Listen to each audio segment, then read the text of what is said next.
मैं एक टावर में सुबह की नमाज पढ़ाता हूँ। नमाज पढ़ाकर बाहर निकला, मोटरसाइकिल स्टार्ट की तो पता चला कि क्लच टूट चुका है। बहुत परेशानी हुई कि अब बारिश में घर तक कैसे लेकर जाऊँगा। स्टार्ट करता और यूं ही गियर लगाता तो बाइक डग डग करके बंद हो जाती।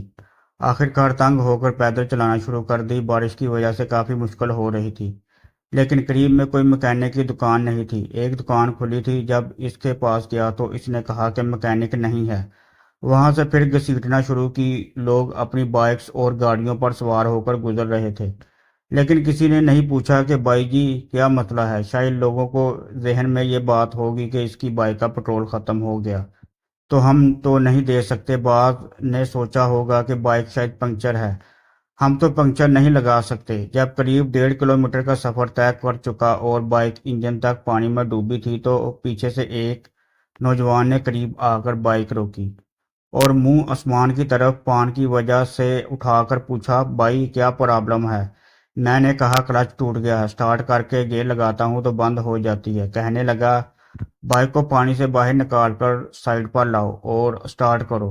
मैंने स्टार्ट की। उसने कहा, आप गियर डाले बगैर 3 कदम आगे चलाओ। मैंने ऐसा ही किया। इसने कहा, आप गियर लगाओ और घर चले जाओ। चनाचा ऐसे ही हुआ कि बाइक चल पड़ी और मैं घर पहुंच गया। मैंने अपनी इस कहानी से दो सबक सीखे। एक तो ये कि कभी हमारी परेशानी छोटी सी होती है, लेकिन इस परेशानी से निकलने का इल्म ना होने की वजह से उसमें अटके रहते हैं।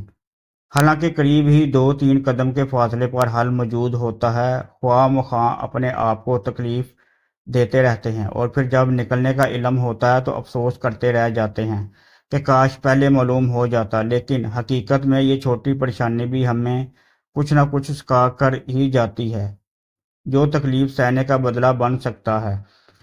दूसरा सबक ये सीखा कि अगर कोई शख्स अपनी ज़िंदगी को मुसीबतों और परेशानियों की वजह से घसीट कर ले जा रहा है तो हमें इसकी मदद करनी चाहिए, या कम अज़ कम इससे हाल अहवाल ज़रूर पूछ लेना चाहिए।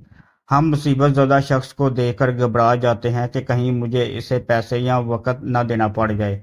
हालांकि हर वक़्त हमारे पैसे या वक़्त या सिफारिश की ज़रूरत नहीं होती। कभी सिर्फ हमारा तजर्बा ही अगले इंसान को मुसीबत से निकाल देता है। हमारे अल्फाज ही गमज़दा शख्स के लिए मरहम बन जाते हैं। हमारा इल्म ही किसी की रुकी ज़िंदगी को चलाने के लिए पेट्रोल का काम कर जाता है। हमारा मशवरा ही मुंतशिर ख्यालात को यकजा कर देता है। हमारी नसीहत ही किसी की उजड़ी दुनिया संवार देती है। बस थोड़ी सी तवज्जो चाहिए और अगला इंसान ज़िंदगी भर हमारा शुक्रगुजार बन जाता है।